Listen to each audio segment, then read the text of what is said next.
Oke, sebentar lagi kita akan mulai di dialog positif. Hari ini pembicara kita namanya Kak Joyce Manurung, psikolog gitu. Dan hari ini kita akan berbicara tentang menerima rasa takut, dan nanti seperti yang tadi di awal sudah disampaikan, akan ada pemaparan short aja. Habis itu nanti kita akan banyak discuss gitu ya. Kita akan banyak jawab dan sharing. Oke. Mungkin tanpa panjang lebar lagi, saya akan unmute Kak Joyce. Oke, sebentar. Oke, Kak Joyce, udah ready? Oke, Oke, suara saya udah ready. dengar ya? Clear. Clear. Oke, apa kabar Kak Joyce? Alhamdulillah sehat-sehat. Apa kabar semua? Oke, semua juga mudah-mudahan senantiasa sehat ya.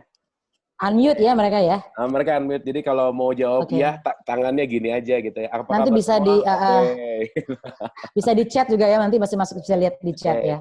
Oke, nanti yang mau discuss atau apa bisa masuk ruang chat atau boleh angkat tangan, atau di situ ada raise hand gitu ya, ada aplikasi raise hand yang belum pernah, angkat tangan manual aja, nanti saya lihat-lihat gitu lah kira-kira. Oke, tanpa panjang lebar mungkin langsung saya serahkan ke Kak Joyce. Silakan Kak Joyce untuk memaparkan apa yang mau dibahas hari ini. Mangga, silakan. Oke. Selamat sore semua. Assalamualaikum warahmatullahi wabarakatuh. Ya, saya Joyce. Background saya psikologi dan memang pekerjaan saya ngotak-ngatik orang. Jadi hari ini saya mau ngotak-ngatik orang dalam tanda kutip apa sih yang dialami orang, dan terkait dengan kondisi yang sekarang sedang terjadi, ketakutan ya. Jadi topik yang kita mau share hari ini harus bicara soal ketakutan, fear. Gitu. Nah, sering sekali orang merasa khawatir ketika dirinya mengalami ketakutan. Dan ketakutan itu dianggap sebagai sesuatu yang tidak ideal gitu. Jadi kalau orang takut tuh nggak bener tuh, kira-kira gitu ya. Ada orang yang bilang, tetangga saya meninggal gitu. Tetangga saya kena COVID-19. Terus ketakutan. Nah, kita merasa diri kita ada yang nggak benar nih kalau saya takut. Nah, sebenarnya takut itu sesuatu yang wajar, sesuatu yang memang harus terjadi, atau sesuatu yang boleh terjadi, boleh enggak, gitu ya. Boleh kita sharing itu ya sekarang. Jadi kalau kita bicara tentang emosi, emosi itu secara teorinya itu banyak sekali. Namun emosi besar manusia itu biasanya ada 6 gitu ya. Sedih, mulai dari bahagia, sedih, marah, takut, lalu jijik, dan nanti ada unsur-unsur yang terakhir bicara soal seduction gitu. Sebenarnya emosi itu muncul di mana? Gitu. Kalau orang bahagia, orang suka nunjuk kepala apa nunjuk dada? Gitu ya. Orang kalau bilang cemas, orang nunjuk kepala apa nunjuk dada? Banyak orang yang sering sekali kalau dia menunjukkan atau mengekspresikan emosi, itu nunjuknya di sini. Karena selalu nih, saya kasih lihat ya nih. Jadi perasaan. Perasaan itu ada di mana sebenarnya? Rasa itu ada di mana? Jadi kalau kita sederhananya, saya pakai satu mazhab. Jadi mazhab ini adalah salah satu pendekatan yang bisa kita pakai. Boleh akan ada beberapa pendekatan lain, tapi kita akan bicara dari pendekatan yang seperti ini. Saya pakai pendekatan otak gitu ya, neuro. Sebenarnya kalau kita bicara emosi itu adanya di otak. Jadi otak ini yang memprogram semuanya. Nah, dari mana itu bisa datang? Emosi itu datang dari panca indera. Jadi emosi itu dibangkitkan atau dia dihidupkan melalui informasi yang didapat oleh panca indera. Berarti lima-limanya bisa aktif, termasuk rasa gitu. Makanya kalau kita merasakan makanan itu nggak enak, itu tuh muncul sebuah emosi di dalamnya. Nah, namun dalam kondisi seperti sekarang, kita berada pada situasi virus corona yang begitu menghantui kita, dua indera yang lebih dominan akan terpakai, mata dan telinga. Jadi saya boleh bilang penglihatan dan pendengaran, karena kita baca, kita nonton berita dari televisi, kita mendengar tetangga cerita, kita mendengar orang telepon kita dan sebagainya. Nah, persoalannya ketika informasi itu masuk, apapun dilihat, kita melihat orang pakai baju APD lengkap di sebuah supermarket, dan kita ada yang merasa marah, ada yang merasa lucu, ada yang merasa jijik dan sebagainya. Nah, apa yang terjadi sih sampai berbeda-beda emosi yang ditampilkan? Ketika informasi itu masuk ke dua panca indera ini, dia diterima di satu bagian otak namanya talamus, gitu ya. Nah, di talamus ini belum terjadi apa-apa. Talamus belum memberikan reaksi apa-apa. Nah, reaksi itu baru bisa dimunculkan atau diinterpretasikan ketika talamus ngirim informasi tadi ke amigdala. Amigdala itu bagian kecil dari otak belakang kita yang berperan, bertanggung jawab untuk ngurusin semua rasa yang kita sebut tadi di dada gitu. Nah, terutama ketakutan. Fear itu pusatnya di amigdala, di kecil di sini ya. Disebut amigdala memang karena bentuknya kayak almond gitu. Nah, ketika si amigdala mendapatkan informasi dari talamus, ini ada orang meninggal karena kena COVID gitu.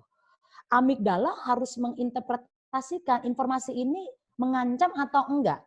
Karena dia punya tanggung jawab untuk meresponi, menginterpretasi, dan yang dia munculkan adalah fear salah satunya. Nah, dia bilang nih bahwa ini informasi yang mengancam.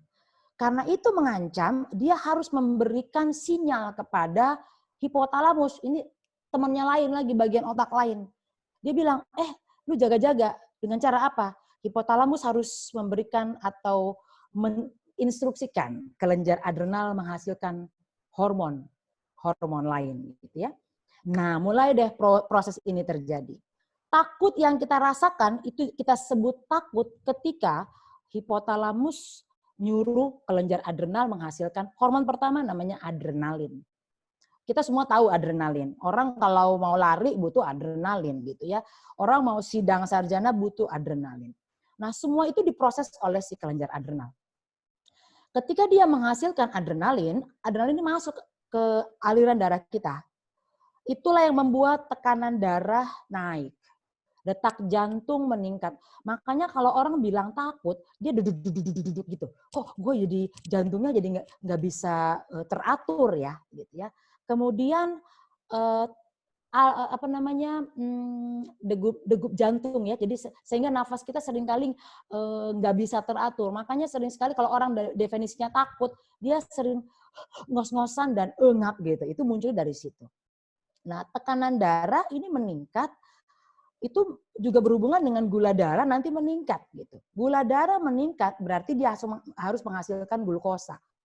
Nah, ketika glukosa ini dihasilkan dalam kadar yang di luar kebutuhan tubuh, mulai deh reaksi-reaksi fisik kita alami. Mulai kita keringat dingin, mulai kita ada yang perutnya mules, mulai ada yang mulutnya kering, mulai misalnya bulu kuduknya naik. Nah, itu mulai tuh. Nah, inilah proses takut yang kita sebut sehari-hari. Pertanyaannya, ini bisa dikendalikan apa enggak? Sejujurnya, kalau kita melihat proses masuknya informasi dari panca indera sampai dia merangsang berbagai reaksi fisiologis tubuh, relatif mungkin kita nggak bisa kontrol, karena kita nggak bisa memperkirakan berapa banyak adrenalin yang dihasilkan, kita nggak pernah bisa tahu. Gitu.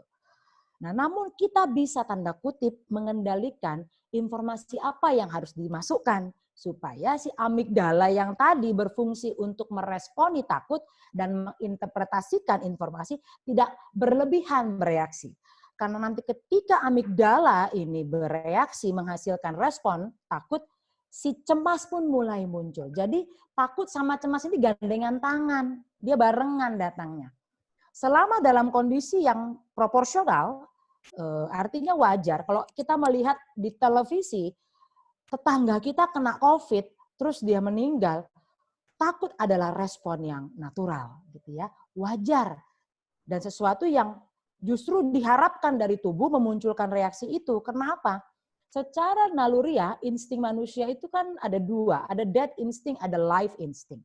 Death instinct itu bicara tentang sesuatu yang menghancurkan, menghabiskan, mematikan. Kita gagal dalam banyak hal, banyak orang yang ingin bunuh diri. Nah, itu death instinct-nya yang aktif. Tapi ada life instinct, di mana ketika orang berhasil, dia ingin mendapatkan sesuatu yang lebih. Dia belajar lebih, dia latihan lebih, itu life instinct-nya. Nah, death instinct dan life instinct ini sebenarnya akan juga berjalan seiringan. Itu tentunya kita yang harus menentukan insting mana yang mau kita hidupkan lebih banyak. Nah, ketika fear ini muncul, ada orang-orang yang lebih memilih untuk that instinct diaktifkan lebih banyak. Jadi artinya ketika fear tadi sudah muncul, adrenalin sudah meningkat, glukosa meningkat, berbagai reaksi fisiologis muncul di dalam tubuh kita. Tanpa disadari, kekuatan tubuh, energi itu menurun. Kenapa? Ketika glukosa mengaktifkan banyak, orang kalau takut tuh apa sih reaksinya? Ada yang marah-marah gitu ya. Ada yang tiba-tiba lari, ada yang tiba-tiba mukul, ada. Nah, itu menghabiskan energi.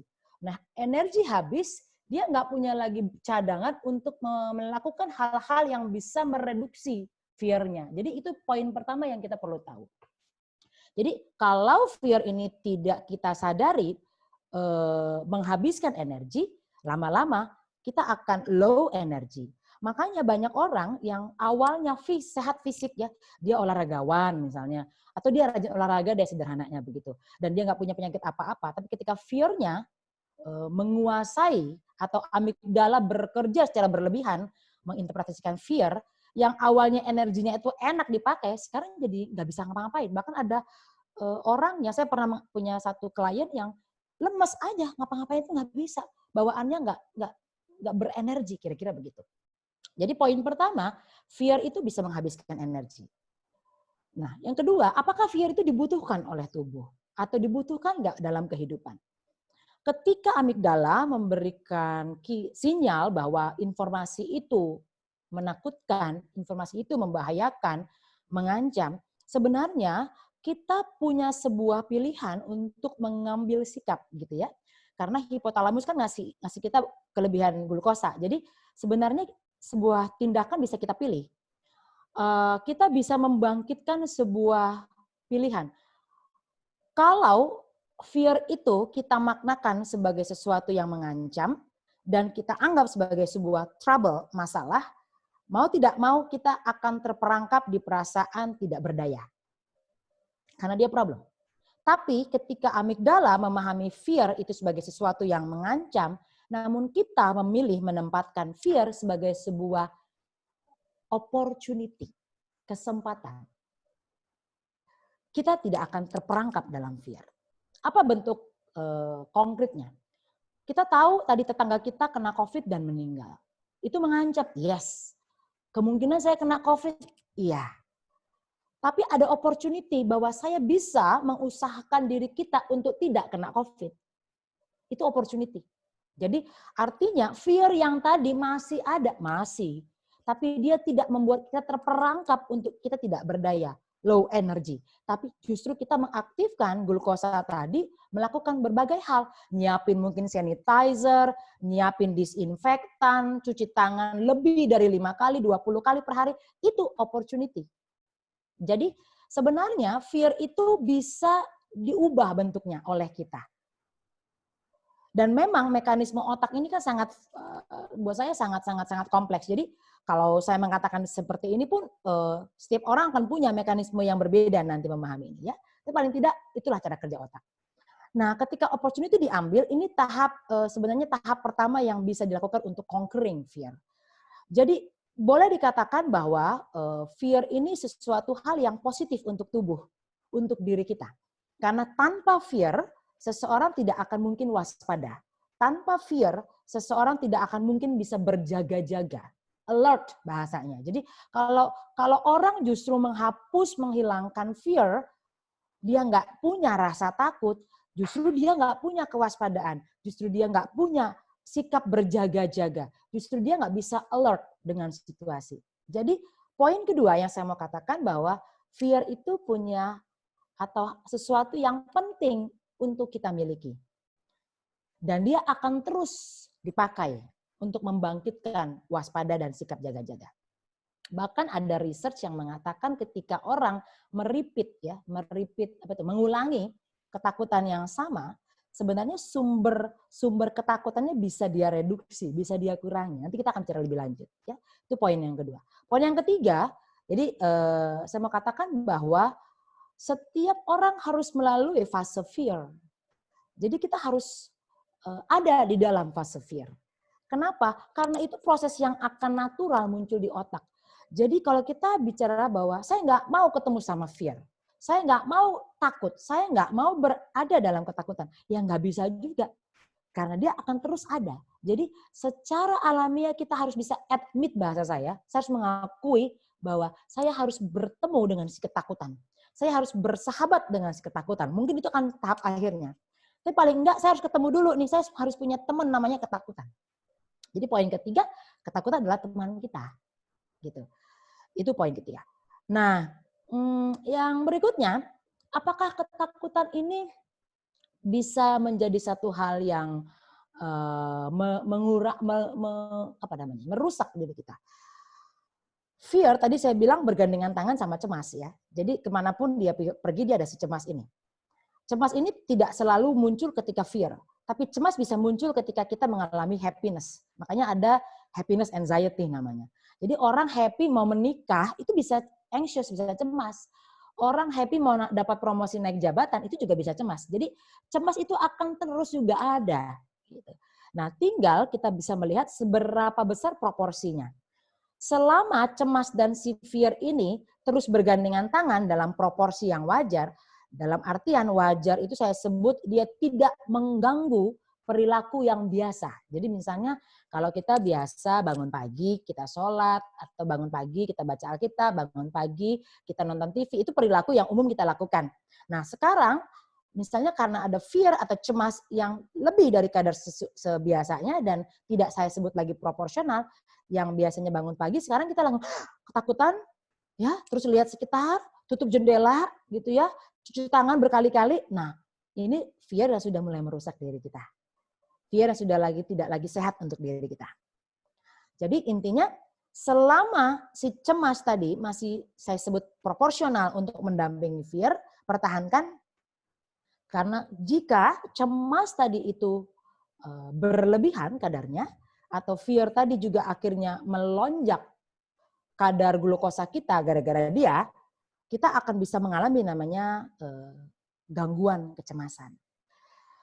Cemas wajar, takut wajar. Cemas alamiah, takut adalah alamiah.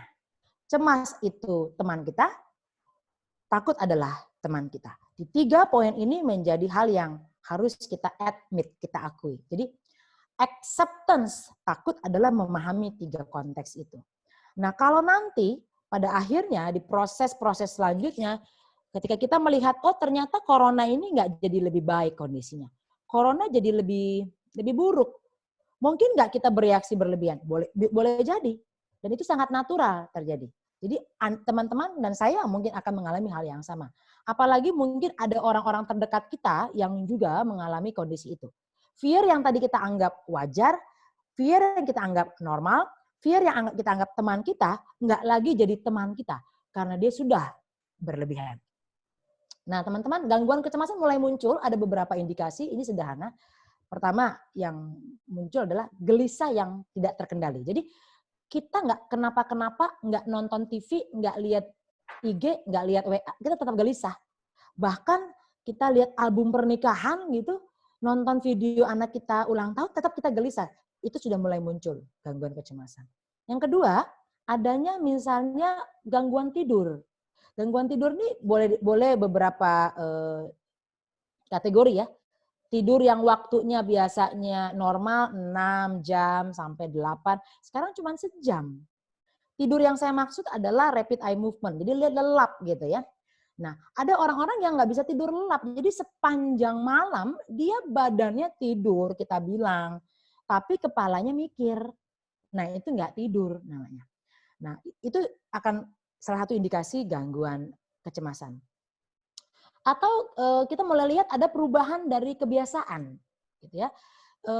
Dalam hal ini bukan kebiasaan yang positif tapi negatif. Yang biasanya misalnya kalau ada piring jatuh, kita bisa abaikan. Nah sekarang piring jatuh, kita bisa teriak, apa itu, apa itu, apa itu. Misalnya begitu. Over panic, jadi itu muncul gangguan kecemasan. Atau kecenderungan kita untuk mulai banyak memunculkan reaksi anger, marah-marah, orang sebutnya begitulah. Ya, hal sedikit saja tidak sesuai kita lihat atau hal yang menurut kita pemerintah menyampaikan sebuah informasi, kita langsung marah-marah. ada arousal yang kita munculkan di situ. Nah, itu juga kita sebut sebagai gangguan kecemasan. Kalau ini sudah kita alami, termasuk dalamnya itu mimpi buruk ya, itu gangguan tidur tuh. Nah, kita mungkin mulai harus bisa pertimbangkan. Fear tadi bukan 3 konteks fear yang saya sebutkan. Dalam hal ini, fear Anda perlu dikelola. Fear Anda perlu untuk diregulasi namanya. Jadi, tahap pertama adalah coba identifikasi sebenarnya Anda takut apa. Yang kita takuti itu apa? Meninggalnya? Virusnya nempel di kursi? Atau virusnya bikin kita nggak bisa napas? Atau apa? Nah, jadi perlu sebenarnya untuk menerima fear, kita perlu mengidentifikasi fear-nya apa. Kemudian yang kedua, fear itu bentuknya apa. Jadi fear-nya dalam hal apa, itu identifikasi pertama. Yang kedua, bentuknya apa. Dan yang ketiga, fear itu mempengaruhi reaksi kita dalam hal apa. Mungkin yang selama ini kita ngajarin anak wajar-wajar aja, kita ngomong cucu wajar-wajar aja, sekarang dia mempengaruhi reaksi itu. Nah, coba dicek nih. Jadi proses identifikasi harus terjadi supaya kita paham sebenarnya kita punya fear yang memang perlu dikhawatirkan tidak. Saya stop dulu sampai di sini ya. Sampai di sini kira-kira ada nggak beberapa hal yang mau kita discuss atau kita tanyakan? Atau mungkin berbagi pengalaman, mungkin ada yang mirip dengan apa yang saya share gitu ya. Boleh silakan teman-teman. Oke, sebentar. Saya Mute ya. Mute dulu. Oke, mungkin tadi bagus banget. Oke, jadi kita berbicara fear tadi. Mungkin endingnya tadi kita berbicara ada identifikasi bentuknya, reaksi, dan seterusnya. Nah, yes. Di antara teman-teman mungkin ada yang mau berbagi ceritakah atau ada yang boleh langsung nanya nggak Kak Joyce? Boleh. Boleh ya, ada yang mau ceritakah, ada yang mau langsung bertanya, boleh chat di sini. Oke, saya akan membuka ini Ibu Herma gitu ya, sebentar, boleh langsung tanya aja, silakan. Oke, silakan. Oke, makasih Mbak Joyce. Saya Halo mau nanya, Bu Herma. Iya. Mau nanya, apakah fear ini ada hubungannya dengan masa lalu nggak ya? Seberapa kuat masa lalu mempengaruhi ketakutan? Iya. Oke. Betul. Saya langsung jawab aja ya kayaknya. Langsung jawab aja ya, oke. Yes. Oke. Tadi saya katakan amigdala itu kan sebenarnya salah satu bagian otak yang menyimpan, yang menginterpretasi fear. Nah, pengalaman-pengalaman hidup itu sebagian secara kalau yang sifatnya emosional ya, itu disimpan di bagian otak lain gitu. Nah, bagian otak lain ini akan terus berkorelasi dengan amigdala gitu. Jadi dia nggak pernah berhenti untuk berhubungan gitu. Jadi dia terus terkoneksi. Jadi misalnya kalau kita punya pengalaman buruk di masa lalu yang menakutkan, contoh saya sebut aja traumatic event ya, namanya momen traumatic. Traumatic event tuh nggak harus yang besar, misalnya kehilangan orang dicintai, mengalami kecelakaan dan sebagainya, belum tentu. Tapi misalnya anak kecil dengar mercon, kaget, itu bisa memunculkan pengalaman fear. Dan kalau itu tidak diregulasi, diselesaikan, dituntaskan, itu bisa menjadi trauma. Jadi disimpan dia di memori. Gitu. Nah, misalnya dia nonton di TV, ada kembang api lagi tahun baru. Memori bisa membangkitkan kembali pengalaman yang dulu. Oh, ini mirip dengan waktu dia kena mercon. Takut lagi. Jadi betul sekali bahwa fear akan berhubungan karena dia akan terus terkoneksi dengan bagian otak yang menyimpan memori. Nah, persoalannya, apakah kadar ketakutannya sama? Belum tentu. Gitu. Jadi kalau dulu di masa lalu saat kita mengalami pengalaman takut itu mungkin kadarnya anggaplah ini kalau saya hitung-hitungan matematika sederhana, kadarnya 9 misalnya gitu ya. Nah, dengan berjalannya waktu seseorang kan bisa meregulasi. Meregulasi itu artinya dia mencari cara untuk mengolah. Ada yang melalui terapi, ada yang memilih untuk membaca pengalaman yang serupa. Oh, ternyata nggak apa-apa ya kena mercon misalnya gitu. Atau ada yang menonton film dan sebagainya. Ketika repeating terjadi, pengalaman-pengalaman takut tanpa disadari itu meredup kualitasnya. Jadi ketika pengalaman itu dimunculkan kembali, fear-nya tetap ada, tetap. Tapi barangkali kualitasnya tidak sekuat pada saat dulu, Bu. Gitu kira-kira. Nah, persoalannya nanti Ibu boleh cek apakah itu sudah terregulasi atau tidak. Itu yang mesti nanti di cross check kembali. Oke. Terima kasih. Cukup menjawab Ibu kira-kira? Ya. Cukup ya? Oke, thank you. Ada lagi kah? Silahkan. Kalau ada boleh angkat-angkat tangan. Atau boleh langsung di chat gitu berkaitan sama fear. Siapa tahu ada yang mau bertanya tentang apa yang udah dipaparkan. Mungkin saya sedikit review. Jadi tadi poin pertama itu sebetulnya fear itu menghabiskan energi gitu ya? Jika secara alamiah ya pasti karena glukosa kita meningkat kan, adrenalin kita meningkat. Ya, tapi juga kan gini, banyak orang dengar kata fear tuh udah sesuatu yang negatif gitu ya. Cuman barusan dijelaskan bahwa fear juga sebetulnya adalah progres natural yang dengan adanya fear juga kita meningkatkan kewaspadaan gitulah kira-kira. Betul. Nah, berarti si fear juga perlu di dalam diri kita kan? Sangat dibutuhkan. Justru kalau orang nggak punya fear, malah makanya kalau saya sederhana gini ya, orang-orang psikopati gitu ya, orang-orang psikopati itu yang kita anggap nggak punya fear, dia nggak takut dihukum, dia nggak takut dan apapun. Nah sebenarnya justru ketidakadaan fear itu membuat dia tidak bisa adaptif dengan situasi sekitarnya. Dia nggak bisa, jadi maladaptif. Jadi justru kita beruntung kalau kita punya fear, selama proporsional gitu. Oke. Nah, si proporsionalnya juga berarti kalau gitu sama masing-masing pribadi juga punya kadar yang berbeda ya pasti ya? Kadar yang berbeda-beda, betul. Kompleksitas memang itu sangat kompleks. Karena saya harus sampaikan faktor DNA pengaruh di dalamnya pasti ya. Kemudian genetika itu pasti ada ya. Apakah ada bawaan? Misalnya gini, ada beberapa orang yang memang diwarisi penyakit-penyakit yang berhubungan dengan kecemasan. Itu diwarisi. Jadi dia bukan orang yang pencemas, tapi dengan adanya warisan, reaksi cemasnya akan lebih cepat aktif dan lebih cepat besar dibandingkan orang-orang yang nggak punya warisan itu, misalnya. Sama gitu. Atau juga pengaruh kematangan, pengalaman hidup. Jadi apakah selama proses hidup itu diajarin nggak bagaimana mengolah takut, diajarin nggak? Mungkin ada orang yang nggak punya pengalaman, itu juga pengaruh. Lalu kekayaan informasi. Dia banyak nggak untuk exposure. Jadi makin luas exposure sebenarnya memungkinkan kita untuk mengurangi efek dari fear terhadap kita secara negatif gitu. Oke. Nah mungkin itu juga kali ya kenapa kita nggak jangan pernah berhenti belajar kali ya. Once kita belajar kita membuka wawasan yang lebih luas. Nah itu mungkin akan mengimbangi fear juga gitu ya kira-kira ya. Betul. Oke. Exposure itu kata yang penting untuk mereduksi. Ya. Oke, mungkin dari teman-teman ada tanggapan kah atau kayaknya di sini sih teman-teman udah nggak pada fear sih kayaknya ya Kak Joyce, jadi biasa santai-santai aja nih. Iya. Kayaknya udah nggak fear ya. udah benar-benar bisa. Nah, mungkin ini kaitan sama si COVID nih. Jadi kalau Abu lihat nih ya, Abu suka cerita gitu sama teman-teman lah atau sama grup gitu yang discuss juga. Jadi sekarang mungkin yang jauh lebih fear itu kan bukan masalah virusnya, tapi berita tentang virus gitu loh, Kak Joyce. Dan yang menarik adalah ini diulang-ulang nih, sehingga si fear-nya ini jadi kolektif fearness yang sebenarnya problemnya tuh segini, tapi sekarang kelihatannya kayak gini gitulah kira-kira. Nah, gimana kira-kira tanggapannya?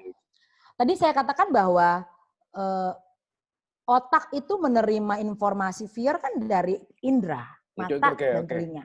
Ya, jadi sebenarnya bagaimana kita untuk mereduksi fear itu adalah mereduksi juga apa yang diterima mata sama telinga. Jadi itu keputusan kita. Itu makanya saya selalu katakan kemarin saya sharing tentang melawan takut. Melawan itu dalam artian kita yang menentukan kok kita mau baca punya siapa. Kita mau dengar omongan siapa gitu. Sebenarnya kan secara alamiah kita hanya mau membaca apa yang mau kita baca. Apa yang mau kita tahu. Kita hanya mau mendengarkan apa yang memang kita sudah pengen dengar gitu. Kita memang pengen dengar. Jadi itu yang kita saring. Yang kedua, kita juga harus bisa memilih orang-orang yang bertanggung jawab supaya informasi yang kita dapat tetap memang memberikan fear karena itu sifatnya jaga-jaga, tapi tidak memperkeruh gitu. Fear yang sudah kita punya, yang dengan kata lain kita udah tahu bahwa ini akan bikin kita fear. Ya iya emang begitu. Saya udah tahu kok gitu. Jadi accepted-nya di situ bahwa saya akan fear, yes saya akan takut. Bahwa saya akan cemas, yes saya akan cemas. Itu accepted-nya di situ. Gitu. Oke. Nah, jadi mungkin kayaknya ini udah menyimak juga gitu dan belum ada tanggapan, dan mungkin yang paling penting sih Kak menurut aku sekarang adalah gimana kita true-nya gitu, gimana kita melaluinya gitu kan, pasti banyak versi nih. Jadi kalau sekarang knowledge-nya kita tahu fear itu akan terjadi, fear itu juga diperlukan, tapi jadi gini, secara knowledge, let's say ini pribadi Abu gitu ya, wah buku banyak udah dibaca gitu, pengetahuan tentang otak banyak udah dibaca, pengetahuan tentang apapun banyak, tapi begitu si fear datang, ini pengetahuan juga kadang-kadang nggak nolong juga gitulah kira-kira. Kadang-kadang si pengetahuan ini juga malah dengan banyak, justru lebih banyak pengetahuan dan lain-lain, fear-nya makin tinggi. Nah, si pengetahuan ini juga jadi malah nggak nolong gitu, let's say gitu. Ini based on pengalaman pribadi gitu ya. Nah, kira-kira apa sih atau apa tips atau gimana gitu untuk once si fear itu hadir, dan once si fear itu hadir kan nggak enak banget gitu ya rasanya ya. Iya. Gimana tuh untuk deal-nya gitu, untuk membuat dia sebagai jadi teman, untuk kita terima tuh gimana kira-kira Kak Joyce? Ya. Tadi mungkin yang perlu saya tekankan lagi, fear itu nggak bisa dihilangkan. Yes, ya. Fear tidak bisa dihilangkan. Dan fear sebenarnya bukan sesuatu yang perlu dihilangkan. Jadi biarkan saja dia di situ. Sebenarnya yang perlu adalah mengalihkan glukosa tinggi yang sudah dibikin sama si fear. Itu yang jadi persoalan. Artinya, kalau tadi sudah datang si glukosa, itu kan membuat kita makin alert tuh apa ya? Jadi fokus gitu. Karena ketika fear itu muncul, ini nanti teman-teman bisa googling lah ya. Ada hormon adrenalin, ada neuroneprin, ada kortisol yang dia bangkitkan gitu. Tiga-tiga ini kan akan aktif gitu ya. Yang bikin otot jadi tegang, yang bikin kemudian kita jadi bereaksi lebih cekatan. Nah, kita ketika itu datang di amigdala, sebenarnya kita masih bisa memilih kita mau ngapain. Amigdala masih kasih kesempatan. Artinya masih dikasih space untuk kita. Kita takut ini mau diem aja atau kita mau ngapain. Nah, kalau saya memilih untuk tanda kutip membawa si fear ini ke sebuah aktivitas gitu. Supaya glukosa saya yang tadi tinggi itu kan membangkitkan kekuatan dalam tubuh saya. Itu saya bisa pakai gitu. Saya bisa berdayakan si glukosa itu. Karena kalau nggak saya pakai untuk dalam bentuk aktivitas fisik, dia akan berdiam di dalam, yang ada nanti kaki kita bisa gemetaran gitu. Gitu ya. Nah, jadi kalau dalam hal ini salah satu cara pertama adalah mengambil kekuatan glukosa ke dalam aktivitas fisik. Itu kenapa banyak orang nyuruh kita olahraga, banyak nyuruh kita bersihin rumah gitu-gitu dan macam-macam deh. Supaya si glukosa tadi teralihkan, terpakai, kira-kira begitu. Yang kedua, boleh jadi itu dipakai untuk aktivitas psikis yang lain misalnya. Ketika fear muncul, orang menggunakan insting life-nya tadi untuk melihat bahwa saya nggak apa-apa. Oke, supaya saya nggak apa-apa, saya ngapain? Oke, saya mungkin tahajud, saya mungkin sholat, saya mungkin zikir, saya mungkin apapun. Nah, itu ke arah sana, bisa dipakai. Gitu. Gitu. Atau dia melakukan berbagai hal yang berhubungan dengan kenyamanan, estetika, macam-macam. Kenyamanan itu bisa berhubungan dengan hobi. Atau melakukan hal-hal yang sifatnya merangsang hormon endorfinnya muncul. Endorfin itu hormon yang bikin kita happy. Gitu. Nah, jadi ketika adrenalin kan mengaktifkan gula darah. Jadi supaya gula darah itu tidak terpakai untuk hal yang negatif, nanti larinya malah ke dead instinct. Nah, pakai dia untuk menggunakan hal yang positif supaya muncul endorfin. Biasanya saya mengarahkan orang-orang yang mulai fear, dia harus menjauhkan sumber-sumber fear-nya. Contoh, kalau ada gambar-gambar yang menstimulasi fear itu muncul, dia harus jauh dari itu. Kalau ada orang-orang yang sering justru memperkeruh fear, dia harus jauh dari situ. Contohnya gini, kalau kita diskusi sama orang nih, saya tuh takut loh. Emang aku juga takut, gimana ya? Jadi takut nih. Nah, buat saya stop tuh ketemu sama orang seperti itu. Artinya, kita dalam konteks ini, ketika kita mendengar dia responnya begitu, oke, saya hentikan pembicaraan ini. Saya nggak mau discuss lagi. Oke, saya mengalihkan pembicaraan. Itu bisa. Artinya, glukosa tadi saya pakai untuk mencari informasi lain yang saya pakai untuk jadi topik pembicaraan. Misalnya begitu. Jadi poinnya adalah sederhana. Memberdayakan glukosa yang sudah dihasilkan oleh adrenalin. Oke, jadi di shifting gitu ya, glukosa yang tinggi dijadiin activity fisik kah atau dijadikan activity apapun. Nah, cuma nanti itu kemungkinan balik lagi mungkin gitu ya. Iya, pasti balik. Saya pasti bilang balik tadi. Ya. Oke. Pasti balik lagi pasti karena balik fear itu nggak akan, amigdala kan terus aktif. Terus aktif ya. Amigdala nggak akan pernah berhenti bekerja. Yang perlu dicermati, si amigdala nggak boleh berlebihan kerjanya itu. That's it. Jadi kalau dia bekerja, biarkan saja. Memang dia akan terus bekerja. Karena dia akan nanti membangkitkan juga hormon bahagia, kan? Iya. Nah, artinya tugas kita adalah sebelum si amigdala menyuruh si hipotalamus menghasilkan reaksi-reaksi yang jelek, nah kita punya kesempatan untuk milih, saya punya kesempatan untuk menentukan apa yang harus saya omongin, apa bisa saya lakukan, kira-kira gitu ya. Oke. Nah, Oke. Jadi mungkin yang paling harus kita ngerti sore hari ini sih satu sih, it's okay to be fear gitu kali ya. Bahwa fear itu oke gitu sebenarnya, nggak usah terlalu gimana, tapi justru kalau kita ngerti fear itu hadir dan harus digimanain, mungkin kita akan bisa lebih deal-nya lebih baik gitulah kira-kira ya. Iya. Jadi mungkin kalau ada anak-anak kita yang bilang, "Mama saya takut." Jangan takut. Nah, hati-hati dengan perkataan jangan takut. Karena orang justru boleh takut. Jadi kalau dia takut, oh iya, kamu boleh takut. Kamu takutnya apa? Tentang apa? Apa yang kamu rasakan saat ini tentang takutnya? Itu yang harus kita identifikasi. Jadi tidak menghentikan supaya orang tidak boleh takut. Itu yang penting. Oke, dan saya rasa di sini juga orang tua pasti sering sih yang bilang anaknya jangan takut gitu ya. Soalnya dulu juga saya produk disuruh jangan takut gitu. Betul, jangan takut ya. Jangan takut. Oke.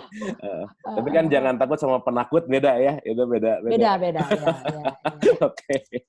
Nah, teman-teman, siapa tahu ada yang mau respon, ada yang mau sharing kalau berbagi cerita tentang fear. Oke, Mas Hafid, silakan. Silakan Mas Hafid. Yuk, selamat sore Mbak Joyce. Selamat sore Mas Hafid. Iya. Apa korelasi fear yang berkepanjangan dengan traumatik? Apakah ada koneksinya atau bagaimana? Iya. Tadi mungkin terkait sama Mbak Herma ya, saya sambung. Traumatik itu sebuah momen di dalam hidup kita, pengalaman kita yang munculnya tidak terencana, gitu ya.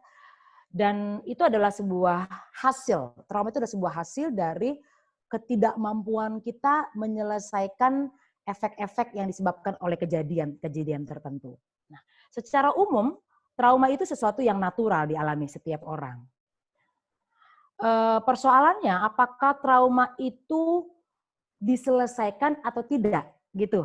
Jadi banyak orang yang menganggap bahwa trauma itu akan dekem terus dalam hidupnya. Jadi kalau kita ngecek fase hidup manusia, pasti orang punya momen-momen di mana trauma. Nah, trauma pasti berhubungan dengan takut, karena trauma berhubungan juga dengan emosi. Gitu. Kenapa orang trauma? Karena ada sesuatu yang mengancam dia. Karena ada sesuatu yang membahayakan dia. Makanya dia trauma. Jadi ketika trauma itu hadir, pasti takut akan hadir.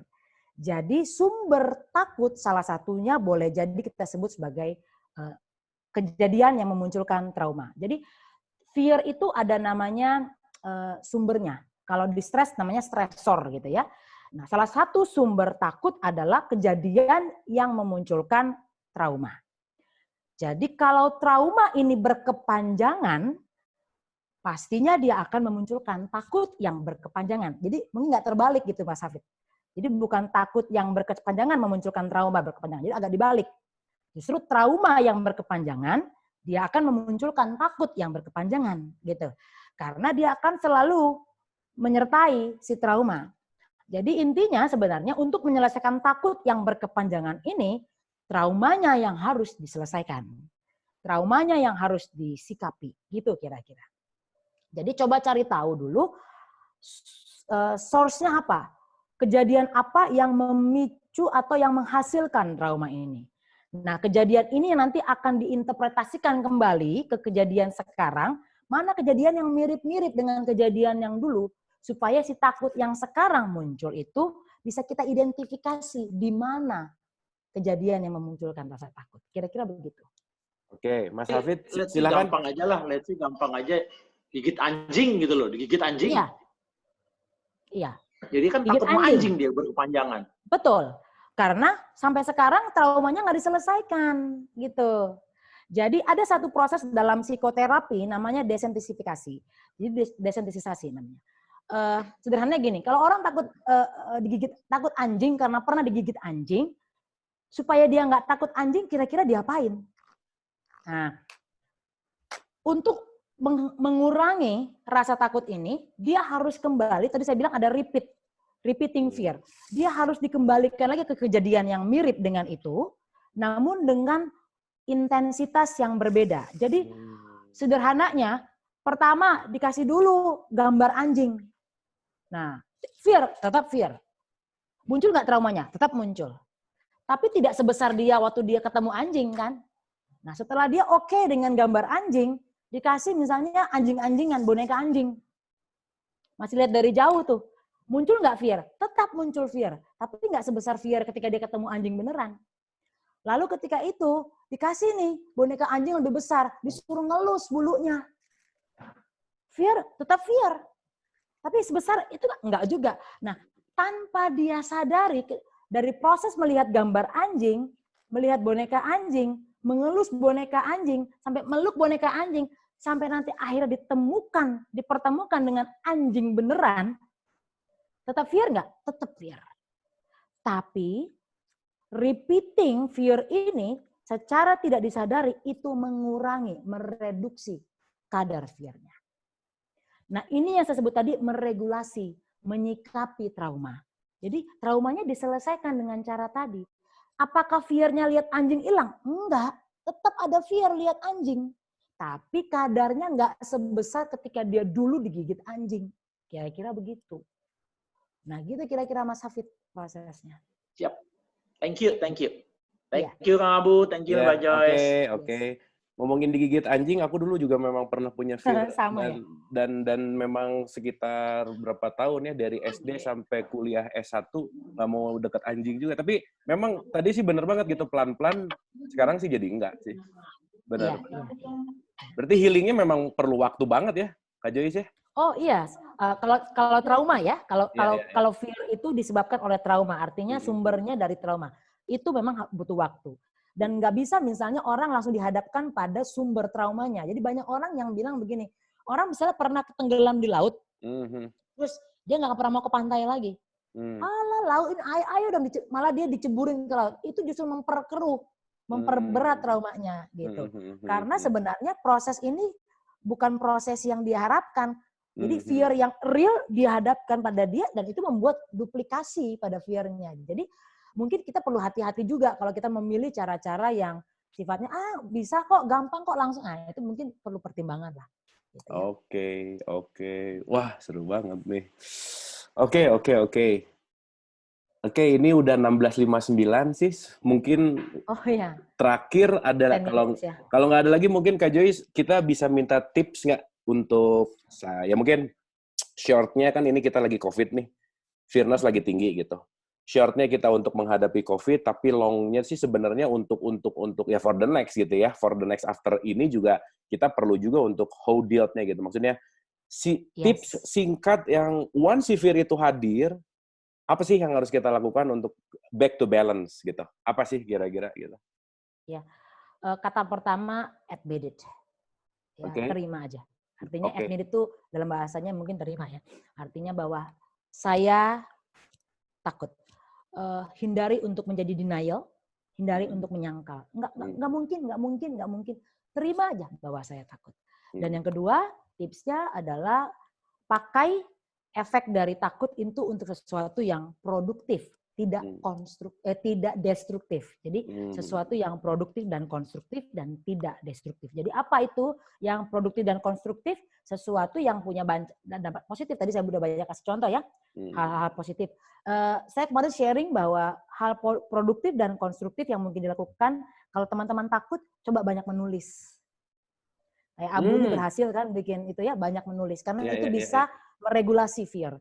Banyak kalau senang untuk art lain, menggambar, melukis, membuat puisi, dan macam-macam hal lain.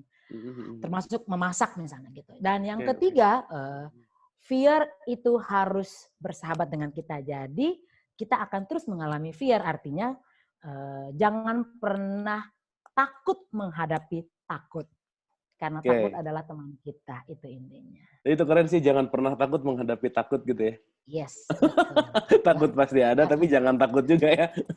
Betul. Oke.